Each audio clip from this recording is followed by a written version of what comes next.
Hello and welcome back to another episode of the Elam Road podcast, where on today's show we're going to be going over, firstly, the 4-2 win away at the Hill Dickinson Stadium against Everton, and we'll also chat a little bit about Spurs. But Dan, how are you after a fantastic away day on Sunday? All good. We've even got Chelsea and Man United worried now, all sacking their managers above us just because we're coming. Callum, how are we? Oh, I'm still cold from the bloody trip back, but it was freezing up there. But yeah, I'm buzzing, absolutely buzzing. We didn't even get out first gear; they were nothing. And I've established they don't like Neil Maupay very much, so yeah, good fun. Did you go, Definitely. Mike? I didn't go, but I was watching. I was moving out of my flat in Leeds over the weekend, so I didn't have time for football, but I did watch the whole game, and I thoroughly enjoyed all of the shithousery on display from Igor Thiago, from some of the tweets post-match, which we will get into in Tweet of the Week, because we do have a Tweet of the Week this week. But just before we get going, remember to drop a comment down below with your thoughts around the Everton game, around the Spurs game as well. Subscribe to the YouTube and Spotify channels. Follow us on the socials. At the Elam Road on Twitter, at Elam Road Pod on Instagram. In terms of what we're going to do today, I've mentioned that we're going to talk about Everton first. We'll go over the Spurs game very briefly because there really wasn't much to talk about in that. And we have once again had loads of questions. We're loving the amount of questions that we're getting in each week, despite a little bit of crossover between weeks that Dan was talking to you about off air, with questions relating to January a lot. And also this week, a lot of questions relating to Janelt, but we're going to kind of mold them all into one because I feel like Vitaly Janelt and his recent kind of run of performances has left us all a little bit shocked. The Janelt revival is well and truly on its way. But before we get into all of that, Callum, I'm going to hand over to you for Tweet of the Week because I know that you enjoyed some of these. Fucking Brentford is back. Out of context, Everton. Fucking Brentford is back. The first hat-trick scored at our new home stadium was dropped on us in a 4-2 loss by, in all caps, Brentford. That is so pathetic. And then Mike, we're a fucking embarrassment, mate. 4 goals at home to Brentford, fucking Brentford. Callum, they never get old, do they? They never get old. And I'll tell you what, they're lucky it was only 4, to be honest with you. It should have been 6 or 7. Like, it was, as I say, we didn't get out first gear. I mean, Tarkowski put a Brentford shirt on again, which was nice to see. But it's, honestly, I don't know what's, they were dreadful. I mean, the ground's lovely from the outside, but awful support. You sold your soul for that kind of ground, and you don't even sing. And they other than the loudest they were was when they were doing some kind of evacuation drill for about half an hour. So that was what it Dan. No, that was the loudest they were. What about the first half tannoys? Just throughout the first half, I mean. That was their tannoy system was just breaking, and it kept saying me. Emergency evacuation or safety procedure. I think they needed an evacuation, to be honest with you, because I wouldn't want to hang around and watch that. But there was a guy afterwards. I was right next to the home supporters, like literally as close as you could be, and he had a half and half scarf on. So I was like, I bet that's going to be worth top money after this, mate. I mean, God knows why there was 2 of them. God knows why they were still wearing it.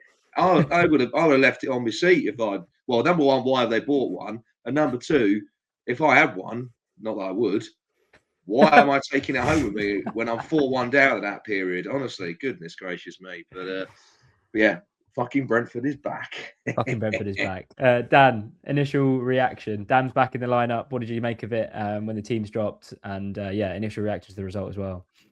You know what? When Keane Lewis Potter isn't really performing as that third attacker in terms of being a real threat to get consistent goals, which has been the case in the last couple again, I like it. I think Damsgaard and Jensen together, the create. If we're struggling to create, they're the 2 you want on the pitch. And Schade and Thiago were enough to occupy the Everton backline. Damsgaard was everywhere, and you could just see the difference in the amount we created. And I think we'll stick with that now for the next game. And overall, I think it was the most impressive, taken into context. Obviously, it's away from home, and the opposition.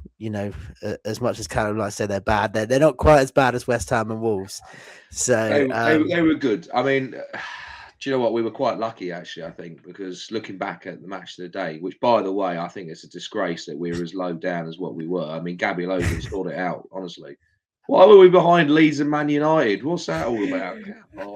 But I'll tell you what, we we were very lucky. I didn't realise the amount of clear-cut opportunities they had before we actually scored. Even before we scored, actually, in the 11th minute, they had a couple. Was it Thiago cleared off the line? Kelleher made a good save. Kelleher made a good save before half time as well. So he's doing fantastic at the moment. You know, obviously we're talking about Thiago and Janelt, who's coming out of thin air at the moment. God knows what what he's been eating over Christmas. But Kelleher, do you know what I've enjoyed? He got Player of the Month for December. And he's come, we're seeing the form that we saw from a Liverpool goalkeeper there now as a backup keeper. He was good enough to be number one. Should have been number one, I think, but we're getting full use out of that now. So, thank you very much, Liverpool. Should have been over Alisson. Absolutely. He commands his box. Listen, he commands his box. He's a penalty stopper. And we got him for £15 million. So do you know what? Thank you very much, Liverpool Football Club. So loving life. Can't wait to see what. We will talk about Kelleher, because I do think some of the saves he made and just the massive. It becomes more apparent week on week the extent of how much we've upgraded in terms of going from Mark Flecken to Kelleher. But Dan, so much impressed me about the first half. Callum mentioned the chances that Everton had at the start, but I think from that point where Thiago clears it off the line, it was all us. I think it was up there with, at least in my opinion, one of the best halves that we've seen from Keith Andrews this season, particularly away from home. I've got a few things in the running order that I want to talk about before we kind of get onto the goals. First of all, I think our pressing and counter-pressing in particular, when Everton were kind of in their own half, and our ability, and that's where the first goal comes from, I thought was so good to see, showing that kind of fearlessness away from home we maybe haven't seen from Keith Andrews' side so far. And I think as well with Mikkel Damsgaard, who I think we'll talk about a lot, and kind of even watching the game back earlier today, I didn't realise how involved he was in two of the goals, I want to say, because he wins the corner for the second goal, and then the third goal as well, when he kind of wins that 50-50 and sets us on the counter. But what was Damsgaard's role from the away end? Because to me, it kind of looked like he was just roaming in between their defensive midfield, which is kind of that free role that Thomas Frank had given him last season, and that's where he flourished. Yeah, he's everywhere. And like I said, just having Thiago and Schade as like almost a front two, it was enough to cause them problems. And him and Jensen together in behind, just their creativity. We got the ball down more as well. Looking at it before the game, this was another game where you thought, you don't want us to be lumping it to Thiago all the time with their centre backs and what Everton are good at. And we were able to play through midfield so much better. And I think having them two in the team together, you could just see it was almost like watching, some of Thomas Frank's teams in the last couple of years in terms of how we were creating chances and the amount of chances we were creating. And Damsgaard in particular, in the press, and also just how nippy he is. He always, anticipates where the ball's going. He can stick a foot in and he'll win the ball back high up the pitch and then usually play a quality pass. And, that's where, maybe someone like Yarmo and, that midfield we started on against Spurs, there's not enough of that forward thinking creativity. It's fine to knock it about left and right, a little bit, but then if you haven't got someone to really drive you forward and you end up just going long towards your striker, you're a bit one-dimensional. And those two, really, really helped. And I think, contrast, Yarmo didn't have a great game. He was the one that gave the ball away a few times in dangerous areas in that first half in particular, slightly better in the second half. But yeah, I think that will be what we do against Sunderland, because they're another team who's going to be quite difficult to break down. And I think, Jensen's been so good this season as well. Him and Janelt are probably the best we've ever seen them two. So I think Damsgaard and Jensen together against Sunderland hopefully will help us break them down. Did you enjoy the first goal, Callum? Talk us through it, because I just think Vitaly Janelt winning the ball back and then that pass, he is playing out of his skin. And we've got loads of questions on Janelt, and we'll get to them. But in terms of that first goal, I don't think I've seen the second part enough from Vitaly Janelt. Yes, he can win the ball back, but to have the quality and the composure to pick Thiago out in the middle, I thought was fantastic, Callum.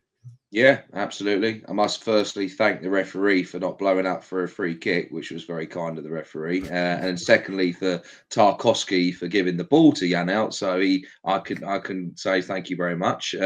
But no, that ball from Janelt, oh, do you know what a peach, what a peach. I mean, like he didn't have much time to think about it. You know, he was being pressed at the time, but that ball over the top. I mean, he just he made it as simple as possible for Thiago to put that in the back of the net. And I don't think I've seen Janelt put a delivery in like that before. I don't think like the quality of it. Of course, he set up the second goal, but I just think from where he was, with the press they had as well, and then the quality of that ball. I mean, I honestly I don't think I've seen him do that before. So listen, please, just sign a contract, mate. Honestly, like Give him I whatever he love him. wants. I will honestly march down to Jersey Road, and I will get whatever you want from Italy or Germany or whatever else. But listen, mate, look, stay at Brentford. You know you want to, but oh, what a ball! What a It's ball. not what he's known for, is it? But No. No, it's not. This is what I mean. This is what I say. I don't think I've actually seen him do that before. But we're he was used to seeing him give brilliant. like 6 or 7s out of 10 every week. Pretty solid, pretty comfortable. But in the last couple of weeks, he's really pulled out 8s or 9s out of 10, and we've not really seen that enough from him before. He's always been a solid player, but you might not really, you wouldn't pick him out normally out of the team. And again, previous seasons we've always said, how much better we are with Norgard in the team, and when it's Janelt in that 6, we don't look as good. This is probably the best we've ever looked with him in that 6th role. And he's keeping Jordan Henderson out of the team. And he's a big signing. Earlier in the season, he was one of our best players in at one stage. So that just shows how well he's doing. And these players improving under Keith Andrews, because I think the same can be said for Jensen. And we would not have thought we'd be here in January with Jensen and Janelt as 2 of the midfield 3. Not because of injuries, just out of choice. And it just gives us so much more options and depth on the bench, because then you can use Henderson on the bench. Damsgaard's been on the bench in recent weeks, but the standard doesn't drop. And when it comes to playing Sheffield Wednesday in the cup and we make some changes, you're more confident the players that will come in will be at a good level. If Jordan Henderson comes in for that game, for example, you'd be confident that we'd have enough quality to then see that through and not experience some of the exits that we've experienced in every now and then. We were talking on the pod a few weeks ago, and we were talking about how many players have improved under Andrews, and I think it was maybe post Leeds. He must have listened to that pod, because after Leeds we've beaten Wolves, we've drawn obviously against Spurs, we've beaten Bournemouth 4-1, and we've spanked Everton 4-2 as well. And now you're probably saying the amount of players that have improved under Keith Andrews has gone up a bit, because it's like Vitaly Janelt's playing out of his skin, Jensen's playing out of his skin, Thiago's bagging hat tricks, Sharda's bagging hat tricks. Aya looks really good, and we'll talk about him as well. But I just think before we go into, and I know we all were really frustrated at halftime. I put a message in the group chat and said this should be 2 or 3, and there were chances. That Damsgaard ball in for Sharda, when Damsgaard was just completely surrounded by blue shirts, and he picks out the only ball that he could pick out. That's the kind of magic that he gives you. And then the chance for Thiago as well to make it what probably should be 2-0. And it would have been a fair scoreline if we went to the break at 2 or 3. And we mentioned Kelleher as well. There were saves just before halftime. There were saves throughout the game. I just think that jump up from Kelleher from Flecken to Kelleher cannot be understated. But I think in terms of the second half, to Callum, Damsgaard again wins the corner. Vitaly, another assist for Collins. How have you found Collins? Because we've had a few questions around Collins as well. Bit of a remontada in recent weeks, would you say? And why would you say that? If the answer is yes. I think he's had a very good season, to be honest with you. I haven't seen any issues with him, but I think what I have missed, I haven't seen any issues with him. No, not at all. I think he's been a commanding player on the pitch. He's put in some good performances. I just think, as a team before Wolves, I think we're a bit unlucky with with a few of the games in general. But I think he's done absolutely brilliantly this season again, and I think we were just missing that goal, which he has now got, and an assist to go with that as well. What a fantastic assist! But obviously didn't go to Palace away, did you, Callum? What? Well, I did. Oh, come on, that was a fluke. That was an absolute fluke. I mean, he was getting, he just fancied testing our own goalkeeper just to make sure he's still awake. But no, listen. Well, we've all been. Professional football players have been there. They have periods where they possibly dip.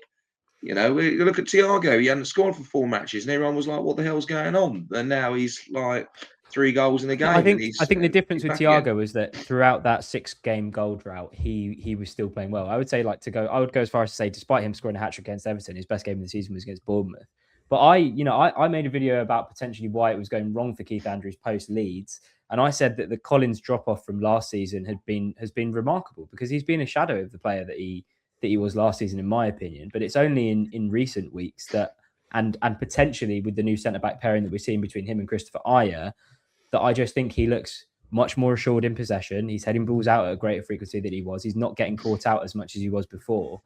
And he's starting to look like our best centre-back again, I would say, Dan. I think Collins has had a bit of a stinker so far this season. And it's only recently...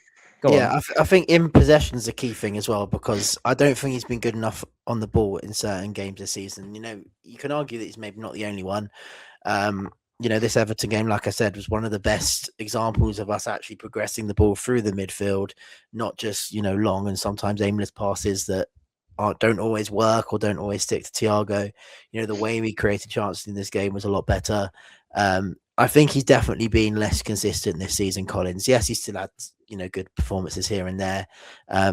It's been a bit more like his season before last, where he was, really good one week and really shit the other week. And I hope now we'll see him get that consistency back. I don't think it's anything to do with the captaincy, which some people suggest. I don't think, just wearing an armband, I don't think that makes much of a difference, especially if you've got Henderson on the pitch, who, although he's not wearing it, he still does all the things that, a leader would do in the team. Did you like the third goal, Dan? I thought it was, I've put in the running order peak Andrews ball just because of how it came about. The long ball, you win the second ball, then you move it fast. And Jensen nutmeg on Michael Keane was chef's kiss. And then Thiago being Thiago in the box. I thought that was, if we were to kind of epitomise what Keith Andrews football is like, it's probably that, no? It's a very Brentford goal. And the great thing is we scored twice in quick succession, which often we're on the other end of.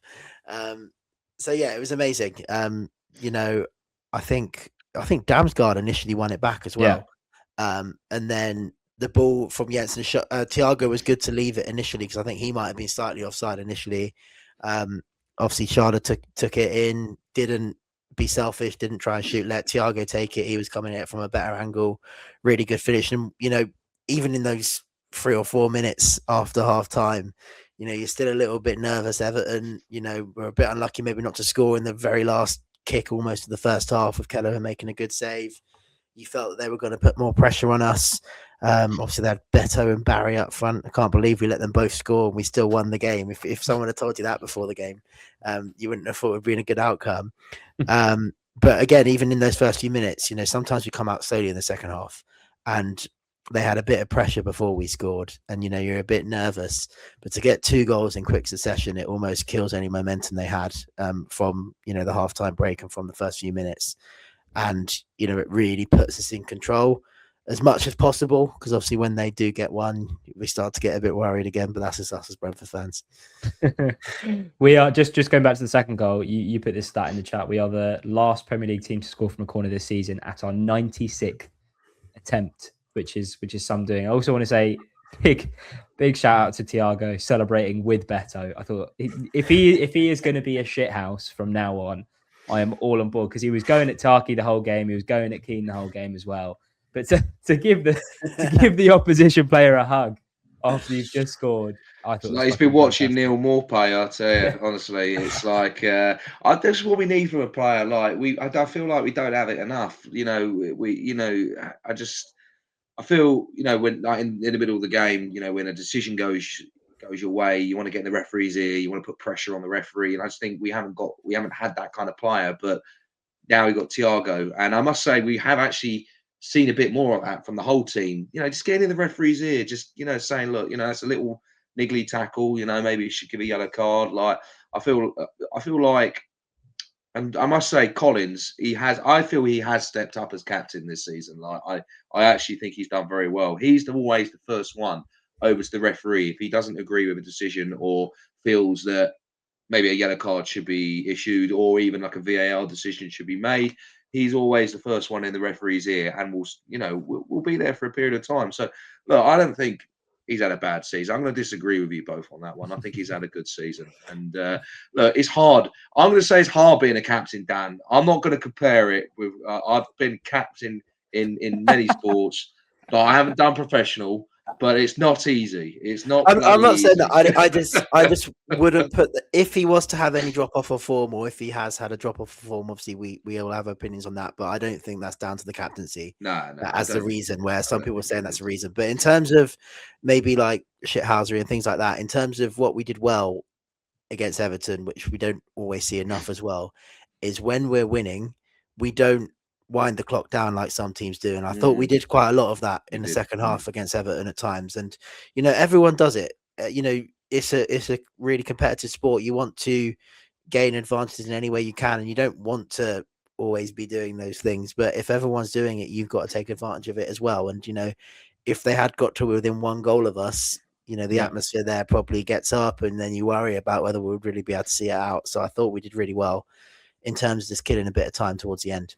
Yeah, I think most of them had gone. They'd already left on the bus back to the city centre. I'll tell you, goodness gracious. The way that we got.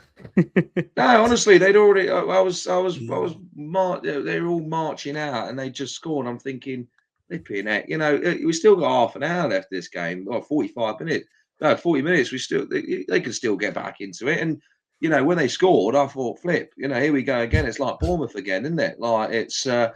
Oh God, I had QPR in my head as well when we were 2 goals ahead, and I was thinking only because it was on Sky Sports the other day, and I had to watch it. I don't know why, but I was like, shit, here we go. But nah, I must say, lovely ground, but yeah, their fans. God, jeez.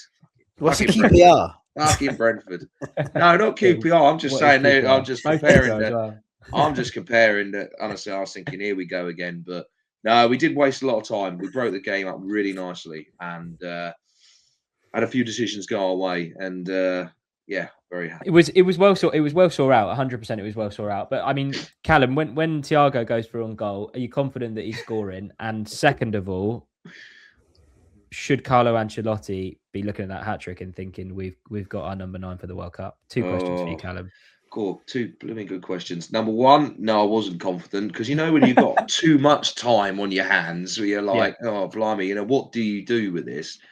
And Pickford kind of committed. He came out, but it was a very good finish, very composed finish. He had so much time to think about it.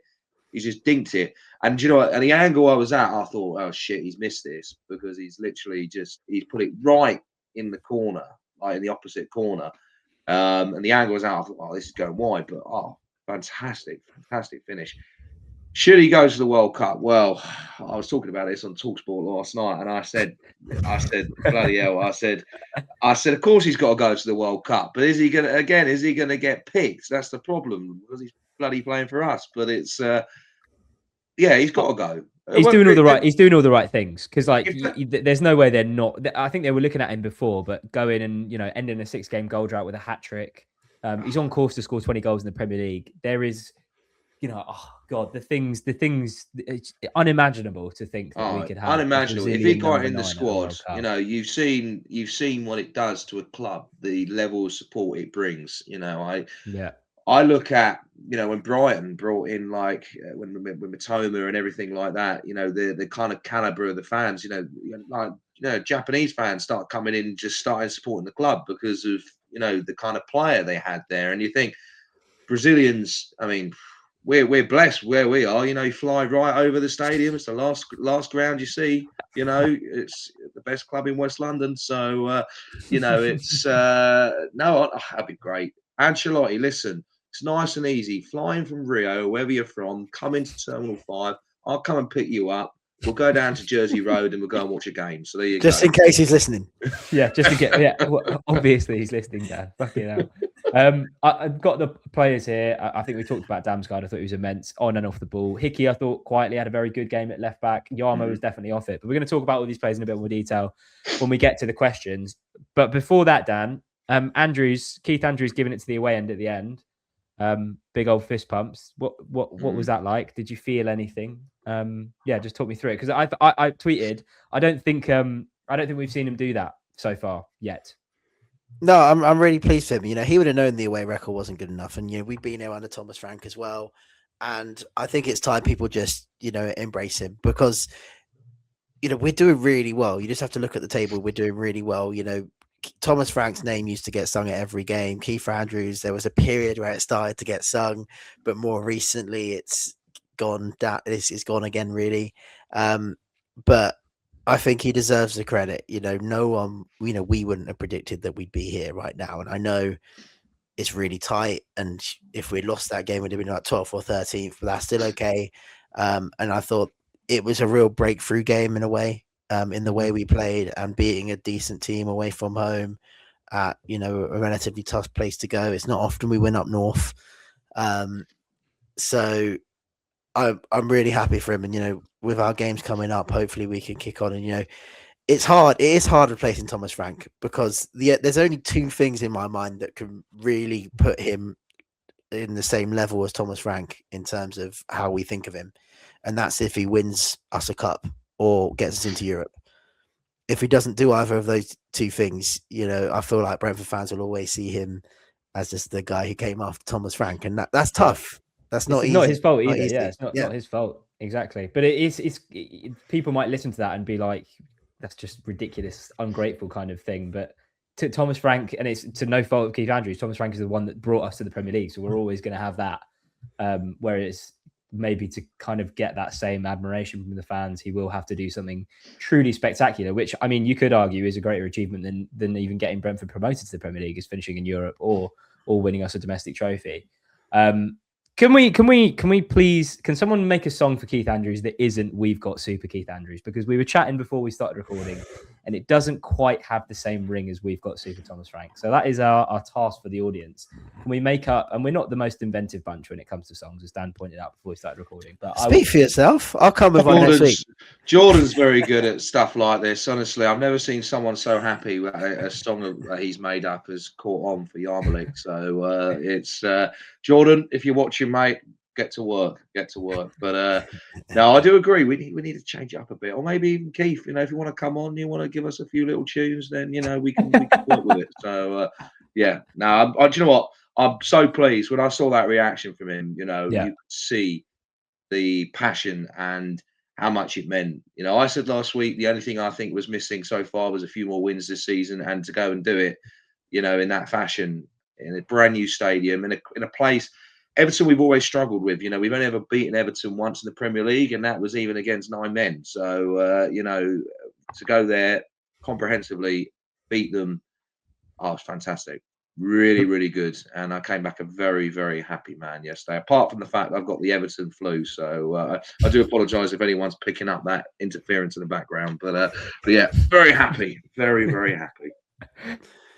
Should we after all of that, should we talk a little bit about Spurs, Dan? Just give me a brief word on it. I think we've got so many questions to come through. I think the main thing was the lineup. We kind of touched on it, a little bit defensive, and the subs not coming until the 80th minute was again extremely frustrating. You could say very similar about Spurs, and the fact that their keeper got booked for time wasting against us at 0-0. You can understand a little bit why Tottenham fans are frustrated at Thomas Frank.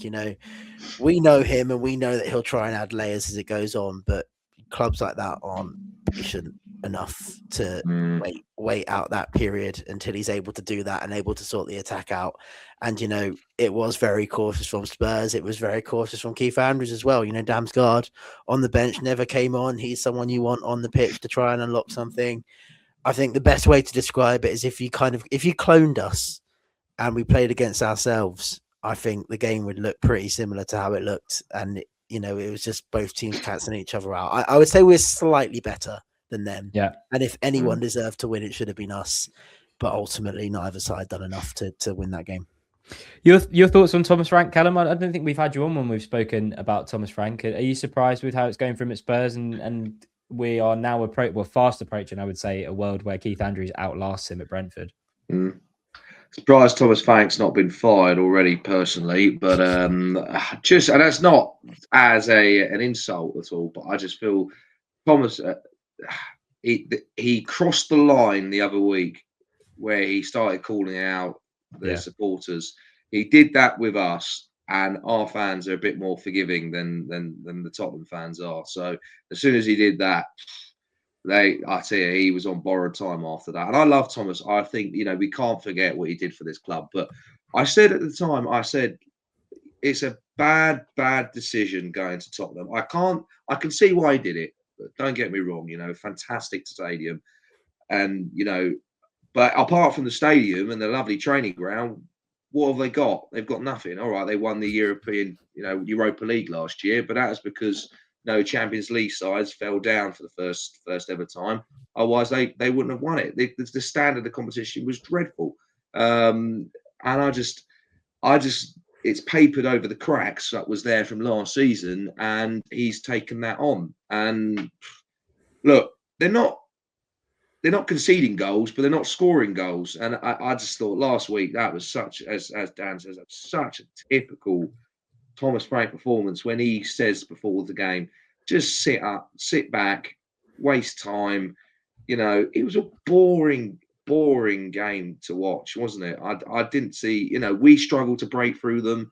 They struggled to break through us, but that and he's got no plan B. He's got no plan B. And I just feel that he's on borrowed time now. I wouldn't be too shocked if he's gone in the next couple of months. To be honest with you. I mean, I think the fan base has completely switched now. I think the last time we spoke about it, Dan, it was more like a 50-50. But I think recent performances, recent results, and the fact that their underlying numbers are so bad, like they should be even lower than what they are, really. Borrowed time might be the right way to describe it. But I mean, it's sad, but at the same time, I couldn't give a fuck. I couldn't give a shit. But listen, at the end of the day, they've somehow taken 4 points off of us, and we've not scored a goal, so they'll be the ones laughing, I suspect. But I just feel, I hope it doesn't tarnish.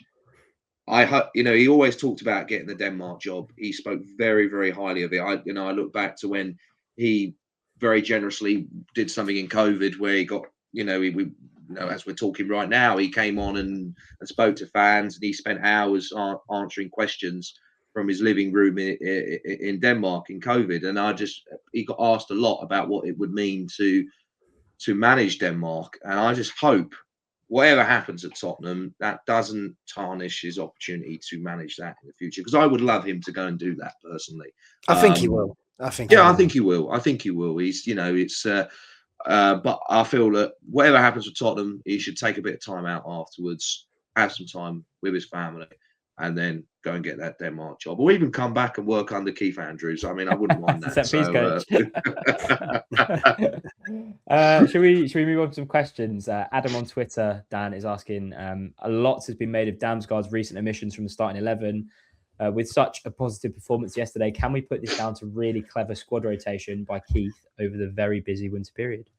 I think in that midfield area, at least, Jensen and Janelt's improvement recently has meant we can rotate that midfield free.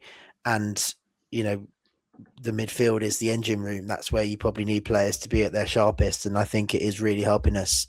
We know Jordan Henderson can't play 3 games a week, but that, the fact that Jensen and Janelt have improved to the level they're at, they've almost ousted them out of the team. And, Damsgaard as well, the fact that he's been out of the team because Jensen's been doing so well, it's just testament to them. And I think, yes, it is clever, but he can do that. There's been times, and there's still areas of the pitch now where we can't do the same thing. Igor Thiago almost has to play every game, or we're probably not going to be the same team.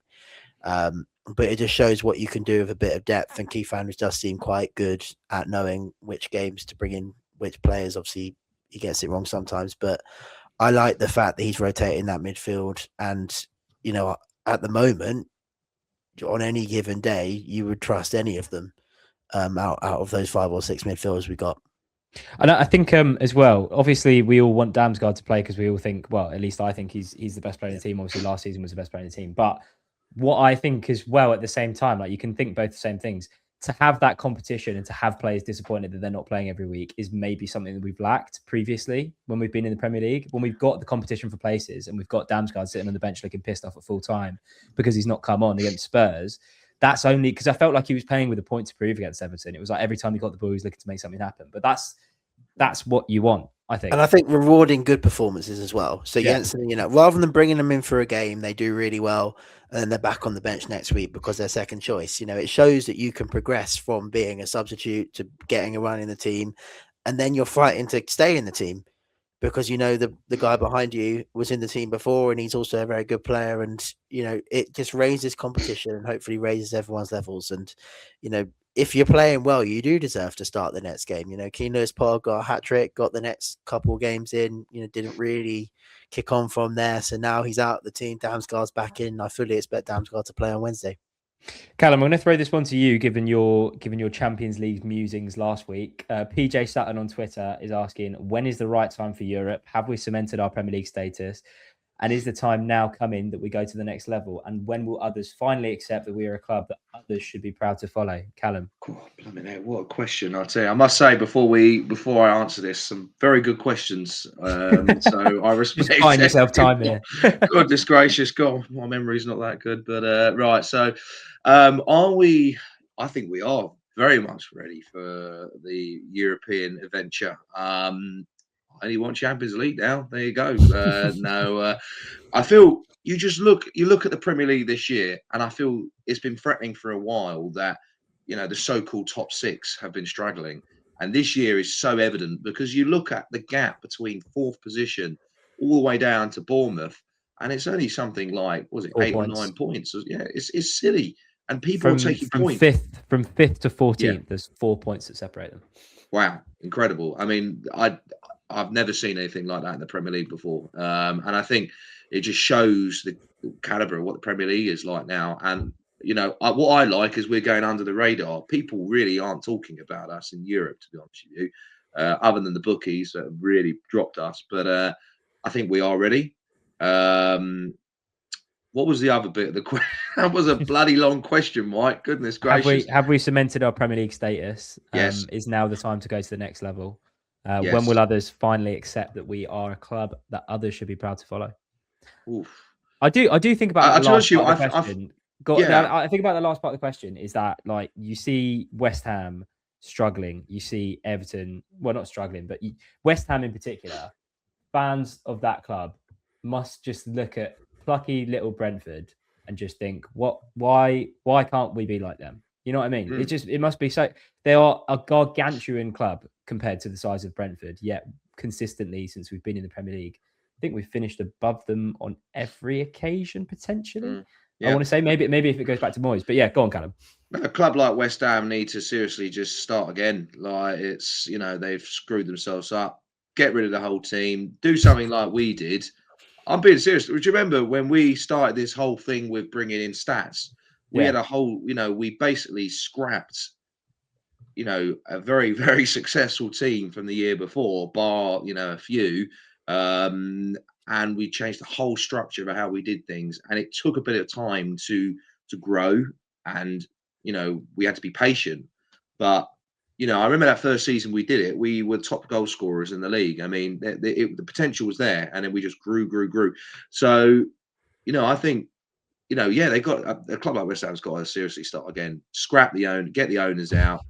Get rid of that bloody stadium. What a load of toss that is. And that's going to be great fun in the Championship, isn't it? But do you know what? I feel like clubs do look at us. I really do. I mean, when I was talking to TalkSport last night, Alan Pardew and co, they talk Name about dropping. every. Oh no, trust me, I've got to do it. Look, I said to them to watch tonight, and I hope they are. But they number one, they want more supporters from Brentford going on there. So get yourselves on there, everyone, and Mike included. But people are looking at us. I think it's fantastic. But also, I quite like that. We are going under the radar. Let it continue because that's where I think unwanted pressure comes from sometimes, doesn't it? Where you're expecting big things, then, aren't you? But we are an established Premier League club. We are ready for Europe, and we're going to go and have a good January, and we're going to go and get into the Champions League. I think there you go. I think that there's two ways you can look at this Europe thing, a not so good way and a good way. What would you like first? What would I like? I want Europe. I want Europe and winning the Champions League. That's what I want. Good way. Callum didn't understand the question. The good way. I don't remember at this stage of any Premier League season us being actually in these European places, because the two times we got close, it feels like we've gone on a run at the end of the season, but it's all been a bit too much too late. And, we've gone on really good runs just to get slightly close to it. And then we've had one bad result. And it's just too much of an uphill task. This year seems to be the first year that we're kind of in these places at this stage of the season. The not so good way is if we had lost to Everton, we would be 12th or 13th. And that applies to, 7 or 8 teams who could all be saying what I've just said. So we've still got to, if we can continue the run we're on now, because we're in a good bit of form now, we've got, some winnable games coming up. We've got Sunderland at home. I think the home game after that is Forest. I know we've got Chelsea in between. But if we can continue on a good run now, then, and if we can start to develop a little bit of a gap whilst we're on good form to a lot of those teams below us, then you may be shortening the candidates that can get into Europe, and then maybe we can be consistent enough to do it. But I think that Everton game was the first time I thought, if we do play like this a lot more often, then there's a chance. Whereas before, I was more of the view that we're not consistent enough or playing well enough away from home to really actually do it.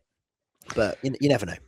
I just wish I put a bet on there when I big this up on. I'm going to bring it up at the end of the season when we've made Europe and Thiago's second top goal scorer, because I bloody wish I put a bet on, because I could be a millionaire by the end of the season. But maybe Thiago can give back some of that money that I would have earned. But it's now a ludicrous suggestion that Thiago should give you money for a bet that you never placed. No, I should have done it though. I should have done it, Mike. But no, do you know what? I look at just how important that game was yesterday, because we saw out, as I said earlier, a team that we've struggled against playing at Everton. And I look back at when we played Brighton earlier on in the season, a game we played very well in, but we lost eventually. But we came away with a bloody good result yesterday. And do you know what?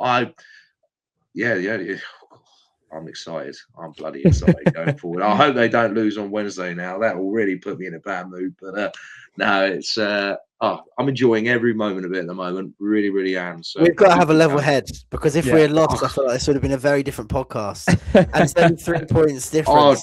Honestly, God, it was bloody cold. It was 2 inches of snow in bloody Crewe on the way home. I had to get I drove to Rugby and got the train from Rugby. I was like, oh my word, what a day. But you know what? Fantastic. I don't care. We won. So there you go. We'll do it again. And we've got games like Newcastle coming up where the same things happening where there's no trains. So you know what? We'll be there in our red and white stripes. We will be there. There you go. This is why I drive everywhere. Yeah. I'm not driving to Newcastle. No way. We've had a few questions about Henderson. Ali on Twitter saying, "Are we a better team without Henderson now?" Gabriel replied to Ali and said it a few weeks ago, and then over the last few games, he's good, but he upsets the balance. I feel not just unfamiliar relationships, but also a career of playing a style that isn't really Brentford. He doesn't necessarily adapt to us, and we don't to him. PJ on Twitter also says, "I think there's a time and a place for him, much like his England role. When we're under the cosh and see out the game, I'd rather Hendo comes on than us go 5 at the back. He stabilises the midfield and can slow it down." NPC on Twitter also saying, "Henderson has been a top signing, definitely has raised the bar in training. Seeing Jensen and Janelt back in top form, so pleasing and unexpected." On that last part, Dan, I hadn't thought about it until I saw that tweet, but the things that we can't measure, the things that we can't see, the levels that Henderson presumably is raising in training to make everyone better. And just like with that angle on it, we were kind of debating how much we thought Henderson would be playing this season. And I imagine I'd love to be a fly on the wall in the conversation between him and Keith Andrews at the start of the season to kind of just get more insight into what his role or what the role that Keith Andrews sold him would have been this season. But are we a better team without? I'm with NPC. I'm with the general consent or PJ on Twitter that says that there's a time and a place for him. I think in some games we could play him. In some games he's better off the bench. But do you think we're better without him? Is the question. No, I wouldn't say that for sure. No, and I think him personally, he'll want to be playing enough so he gets into that England squad. I know Tuchel likes him, but he's also been very clear that if you're not playing, that he won't have a space for you. I think he will play enough, and I agree in terms of bringing him on if we're winning a game to help see it out. I think he's a really good one to have in there. And yeah, you don't know if I would be very surprised if all the midfielders aren't learning something from him. Yeah. In training, and there has been games this season where he's been one of our best players, where he has provided some creativity from midfield. The Leeds game, it was very interesting to see him in more of like a box to box role as well. So instead of Yarmo rather than instead of Janelt, and I thought that worked quite well. So I do think there's certain games for him. I think particularly this time in the season, given his age, he's, we all know he's not going to play 3 games in a week. So he is going to be a little bit in and out, but, I still think he's going to start quite a few more games this season, quite a lot of games, I would say. And yeah, I think I'm with you. I think there is a time and a place for him. There's also maybe a time and a place if we were playing, say when we go to Burnley, for example, there might even be a time and a place for or Henderson, along with Damsgaard and Jensen as a midfield three, to get that creativity from them. But again, it just goes back to why it's good to have options and slightly different midfielders for slightly different games. Loads of questions on January, Callum. I'll come to you. Richard on Twitter says, given our lead position, the current focus on the long term, and the fact that we have Malambo, Carvalho, and De Silva all due to come back from injury, should we actually expect a very quiet January transfer window, followed by a big investment in a centre forward in the summer? Will is saying, a lot of people are saying that we need to strengthen in the January transfer window. So 2-part question. What position? And then how do we work in new players when we already have too many to get regular minutes? Jay on Twitter, and I'm going to give you a rounded question at the end of this. Don't worry, you don't need to remember all of this. But Jay on Twitter, I was struggling. I was trying to picture it in my head. Jay on Twitter is saying, consistency not being Brentford's strong suit. What position should we go for in the January transfer window to push for Europe? I think we need a backup striker, midfielder, and a right winger for good depth. But think we should utilise the young players that we have: Donovan, Arthur, Konak, Nunes, etc. And Jake on Twitter is saying, none of us had Europe as the expectation this season, but we're now at match week 21 and in the driver's seat. Benham Giles need to continue being smart but aggressive in this January transfer window. These positions are hard to come by. Is it fair of us to want more aggression this window? I think the question that I'm going to throw at you, Callum, is: do you think we'll strengthen? Where do you think we'll? I appreciate this is more than one question now. Do you think we'll strengthen? Where do you think we'll strengthen? And do we need to strengthen? Would you say? I feel like we do. I don't want to get greedy, but I feel like that backup option for a goal scorer is something that I feel like we need. Just because Thiago has basically created half of our goals for this season, so I feel like we need someone who can possibly create some more goals for us, but it's hard because I want to sign a backup striker, but that backup striker will probably most likely be on the bench. So it's someone who will be happy to come in and fill in that role. But I would say a striker personally. I don't think that is all we really need. I don't think we need anything else. I'm happy across the park. I feel it will be a busy window with a lot of people going out. We've seen a few B team players go out already. I wish them well. But I feel it's going to be a lot of outgoings in respect of possibly people like Arthur going out, getting some good experience, and kicking on from there. But I don't think that's going to happen until after Sheffield Wednesday this weekend, for which I expect we'll make changes. But I think it will be a busy window, yeah.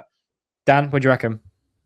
I don't think we'll sign anyone, but I mean, no one's going to say no, are they? If you offered us a new player, but no Harvey Elliott, unfortunately, Dan. Sad times. No, yeah, I don't think we're going to get anyone on my shopping list. But if we were to get anyone, it would be someone like that, someone who's available, someone we're not overpaying for. We're not going to start panic buying and overpaying when we don't need to, because the board will look at this and think we're doing really well. We got Premier League football almost secured for next season. And in the summers, normally when you do your business where you get more for your money, essentially. I think the reason it's interesting with the strikers, is obviously really hard to find someone who knows they're going to be second choice Thiago. And I think that's why we like wide players who can play out down the middle. Mm-hmm. Ollie Watkins, Johan Wissa. If we can find someone like that, of that mold, who can play on the right or the left, but is also just as effective up front, then, that would be the perfect player. But finding that in January is very hard. I think striker is the area that's the hardest probably to look for, especially in January. So I just can't see it happening. Callum, quick fire. Jerry on Twitter: if the club offered 100 million for Thiago this month, would you take it? Not enough. I think they would. I think they would, though. If it came, they would take it. But I'd say, listen, you see some of the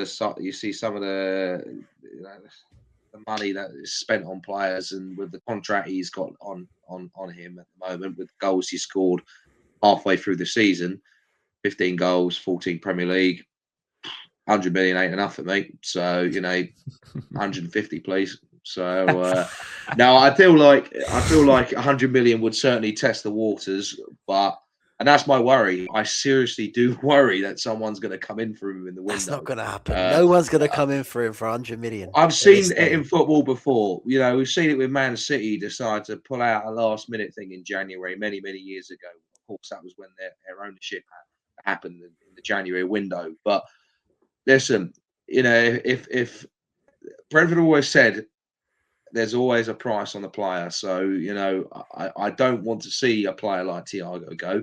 I don't think he will, but I have that feeling someone is going to come in for him and test the waters ever so slightly. Not after half a good season. Is this not? But I feel like it doesn't. It doesn't. He's proved it in Belgium anyway. So he's like, but you can't compare Belgium really to the Premier League. That's why we got him for what we got him for, because it was a Belgian club. If he had done that for another Premier League club, he would have costed more. I just don't think he's I just think it needs more time. Go and get Musa. That's what I say. Finally, a few years down the line, now his knee might have sorted itself out by now. But he's doing well in Germany now, isn't he? I think that ship sails. Sad times. But no, I don't think he'll go. But I feel someone's going to test the waters. But it's you heard it first. We'll be all right, Callum. Don't worry. No, someone's already put in the chat today that Real Madrid have been looking at Coyote, which made me laugh. Was it Craig? Craig put the message in the chat that apparently Real Madrid are eyeing up Coyote. So 150 million. Yeah, sold. We have loads of questions about Vitaly Janelt and a couple on Christopher Ajer as well. Martin says, have we missed a trick not playing Ajer and Janelt more earlier in the season? Both been outstanding recently. Are they here to stay? Steve on Twitter says, will Vita sign a new contract? Richard on Twitter said, is Vitaly now the first name on the team sheet in midfield? Pseudo Hick on Twitter says, is Janelt this good, or is he crushing it to get paid / move? Patriot Aid says, there is only one question. Why has Vitaly not been given a new contract similar to the top 3 or 4 players? He is Brentford through and through. And Tommy on Twitter says, to the best of your knowledge, what is the contract situation with Janelt? Have we already made 2 offers for an extension that he's turned down? If so, should we just give him what he wants? We need him to stay. Ajer to one of you and Janelt to the other. Ajer to you, Callum. What do you reckon on Ajer recently so far? And there were rumours about him going as well, but I think he has slotted into that centre-back role so nicely alongside Collins. And it's, it's given Sepp van den Berg, which what we've been saying all pod, it's so good to have this competition for places and players being pissed off that they're not playing. I think he's done very, very well, Ajer. I was a little worried when I saw him come into the team ever so slightly last week. I just felt that possibly I don't know. I was getting a bit worried because Van den Berg, he is a very commanding individual, but Ajer's filled in fantastically, to be honest with you. Can I criticise him slightly from yesterday? There was one thing yesterday which I feel that he probably should have done better at, but it got that a little bit closer to Beto. If you look back, he had far too much space to put that, if he was closer, I don't think he scores. He had a lot of time just to flick that ball on, but let's not get greedy. I think he's done bloody well, and that's why I couldn't stop singing his song and pissing off a few Everton fans on the way out. So he only cost us 12 million. So there you go. Dan, what about Janelt? Loads of questions on him. New contract situation. Is he the first name on the team sheet in midfield now? Is this the best that he's ever played? What do you reckon? The club will be looking at this for a longer term view as well. He's on good form. Form is a thing. Like, players go through stages where they are on good form for a period of time. We need to see this from him for a bit longer. If we are really going to start paying him, a lot more, which he may or may not want. I don't know what he's looking for. But we need to remember where he was a few months ago. There probably would have been Brentford fans a few months ago that were saying that we should move on from the likes of him and Jensen.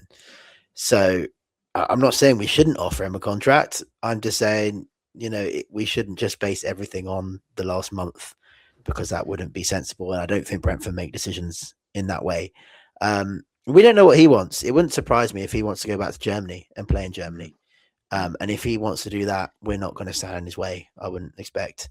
So, I'd like him to stay. If he continues like this, I definitely think we will probably offer him a higher contract. But that's an if, because Jordan Henderson's there, and there's every chance Jordan Henderson gets his place back at some point this season. And it's going to have to earn it all over again. But yeah, great servant to the club. One of the best signings, value for money we've ever done, which we've spoken about before. And you want these players to stay. There's not much of that Championship team that's left now, but that team will always be remembered. And those are the players that got us here. So you want them around as long as possible, really. And that I will say the same about Jensen and the same about Rico Henry. Yeah, I think the club will be trying to make him stay. I think they will have already offered him deals. And I think just with what he's given us, with how sure you are about Janelt when he comes on or when he starts, more so this season than last season, but he's been a fantastic servant. It's nothing that we've not said before on the pod. But I do feel like with recent performances and the way that he's playing, I know that, when players are playing for contracts, they tend to play a lot better. But I hope that he stays, and I think the club will be doing that. Scott on Twitter, Callum, is saying, although last year it was mainly down to fixtures, do you reckon we are starting to see a repeat of last season, where after we got over the hurdle of our first away win, we managed to kick on and consistently get a lot more points on the road second half of the season? Callum, do you reckon we're in for more wins on the road? I think so. I don't see a reason why not. I feel like we put in some performances earlier on in the season. We just got very unlucky in some of the games. Bar Arsenal, where we decided to make like 50 million changes and sat back. I think and Tottenham, I feel like we've been pretty good away from home this season, and we probably should have had a few more points on the board, I think, to be honest with you. But I feel like we'll kick on. We'll pick up some good points away from home. I feel like we'll beat City again. I think that's going to be a good one. I feel like we're going to beat Man United as well. So there you go. So it's I feel we're going to have a really good second half of the season. Let's just keep coasting along. No one talk about us too much, and as I said, let's go and get into Europe. So Chelsea, Villa, and Newcastle are our next 3 away games in the league, and I think Villa and Newcastle especially. We never get anything. I can't see us getting anything in those games, but I think we can at Chelsea. I think we can at Chelsea. I mean, we've beaten Villa and Newcastle at home this season, and Newcastle quite comprehensively as well. So first time for everything, lads. First time for everything. Rosenior might be in charge by then, so maybe we should bring his dad back, and maybe we can make it the Rosenior derby. But I think it's a great time to be playing Chelsea. I think Aston Villa, it's going to be a hard one, that one. I do think that's going to be the most difficult out the lot. But Newcastle, I just want to go and win there. I think it's a cracking place. I like their fans. I like the stadium. I love everything about the city. I just would love to go and beat, and it's on Sky as well. So, but yeah, try and get down, try and get up to some of these places, because it's going to be difficult to get Newcastle with all the train strikes. So, the engineering works. So get yourself there. Let's go and get the team some points. Let's go and do it. Yeah, hard to make an impact from that away and all the way up there. It's good fun. You get a good view of the river, the river Tyne. So there you go. We've got a few more questions to go. We'll rattle through these. P McB on Twitter with a slightly negative one. says, I'm still not convinced. How is it that 3-0 up, Keith makes unnecessary subs in the 60th minute, and behold, we concede, putting us under pressure. When overrunning Spurs and crying out for creativity, he waits until almost the 70th minute to make a sub with any creativity attached. We were outstanding against Everton, but I feel Keith has as much in-game tactical consistency as Sharda has playing-wise, which is quite a funny comparison. I sound glum, but I can't help what I see. If you can't enjoy a 4-2 away win, P, I don't know what you can enjoy. I think, the concerns around the subs, I think, are valid. I mean, I'm the first line. I'm still not convinced. I still think, I think with where we are, we can't be anything but convinced at this point. But like Dan said, he's got a long way to go to kind of hold that admiration from the fans. I think with the subs, and like, especially I'm talking about really Sharda coming off in this game. I think, we played Thursday, we played Sunday, we're playing again Wednesday. I think there might be an element of just keeping him fresh so he can go again on Wednesday in this period of the season. Yeah, I think I agreed. I agreed. Let's slightly get back onto a more positive. Actually, this one's kind of negative too. Jay on Twitter said, "Why are our fans so reactionary? One week they're happy, the next it's Keith out. Despite who we lost, we've beaten the record points by end of year and currently sitting 7th. Why they're so miserable?" Chief Keith on Twitter, maybe this is Keith Andrews himself, says, "Why are certain accounts on here that slander Keith since August get to now enjoy the hard work, and why do all fans think they are football managers on here just to back the club?" Just back the club. Callum, what do you reckon on those 2 points? Keith Andrews has got. I mean, there was a lot of people against Andrews, to be honest with you. I mean, and they are right. I mean, I remember after we lost to Man City in the Cup only on the 18th of December that people were very against Keith Andrews. But I just feel like he's doing a fantastic job. I mean, of course, that you're never going to please everyone. Let's be honest with you. You're gonna get people who, I remember when Thomas Frank came in. We didn't win for almost 2-3 months of him being in charge, and you're never going to please everyone. But yeah, that it's let them keep moaning is what I say. And if was his name on X? Is it Chief Keith? Did you say Chief Keith? Yeah, Chief Keith. So it could be Keith. It could be Keith Andrews. But yeah, I think every manager in the Premier League and every club's fan base will probably point out something that they don't think their manager is good enough at. Every single, like, whether it's tactics, substitutes, not playing someone enough to side of play.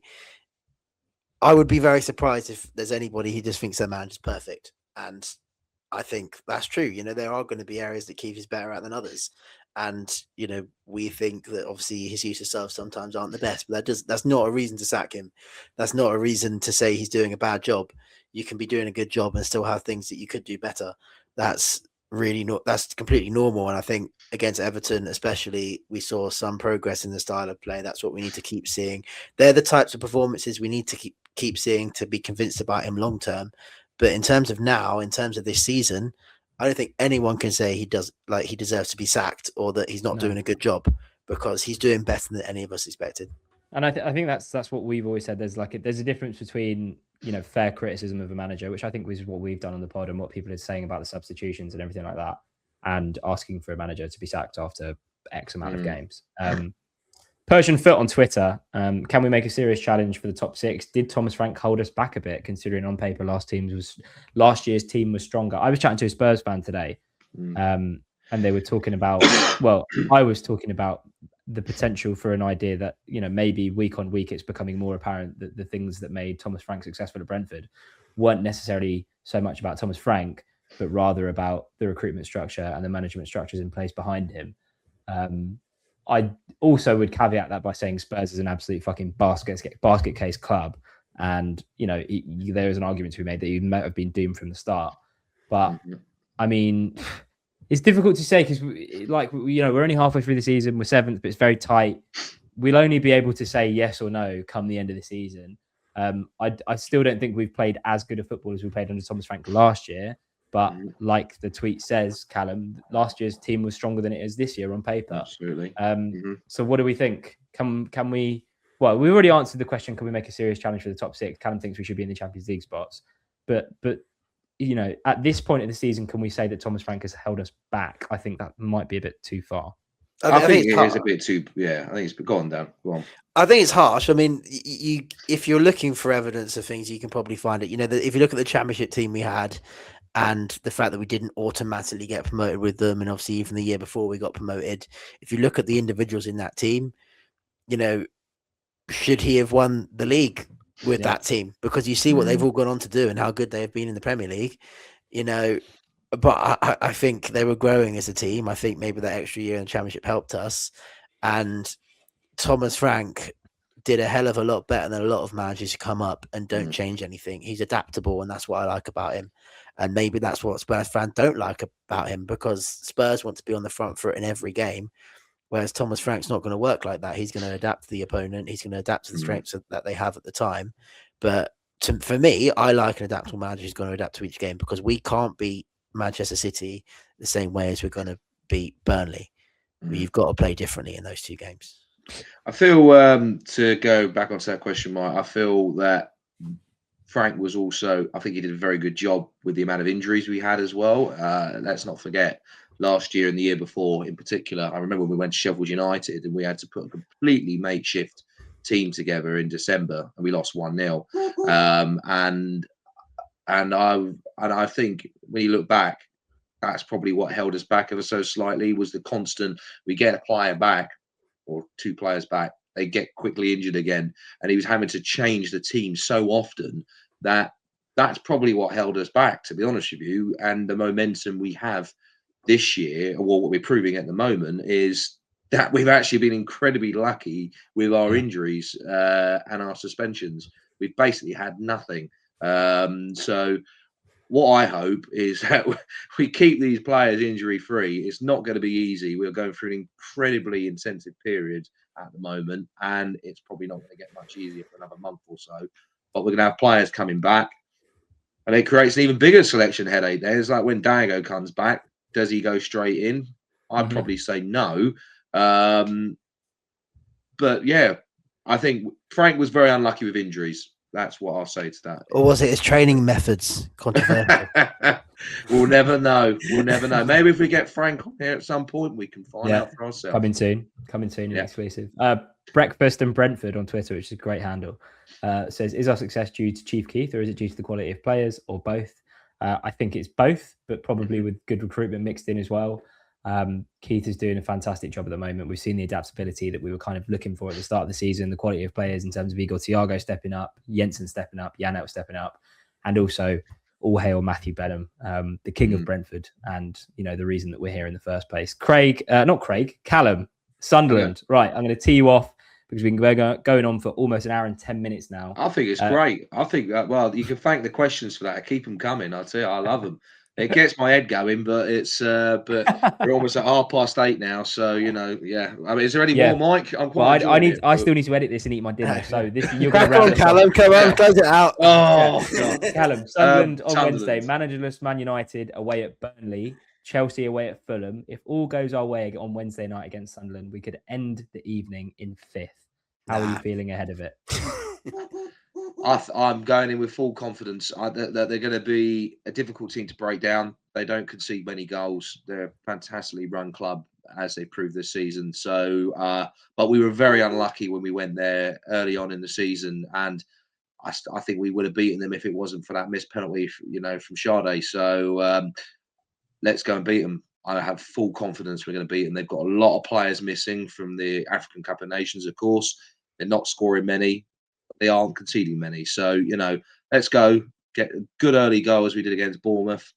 And let's go and score some more goals and go and have some fun. So, I am fully confident this time. I said it against Tottenham. It was a 0-0 draw. But I'm confident we are going to get the 3 points and be in 5th position for a nice little break before the FA Cup. Thank you very much. And then next episode, guys, if you have a shirt in mind, I've got the classic 2014, I think it's 2014-15 shirt on today. So I've got, put it in the comments. I'll see what I can find in the closet and we'll bring that out. So up the bees. There we go. Well, I'm going to go make some tea. Right. Eden Road Podcast will be back after Sunderland with a full-time show. Remember to drop your comments down below with your thoughts around everything that we've talked about. over the Spurs and the Everton game. Subscribe to the YouTube and Spotify channels. Follow us on the socials at the Ealing Road on Twitter, at Ealing Road Pod on Instagram. Gents, a pleasure as always. Up the bees.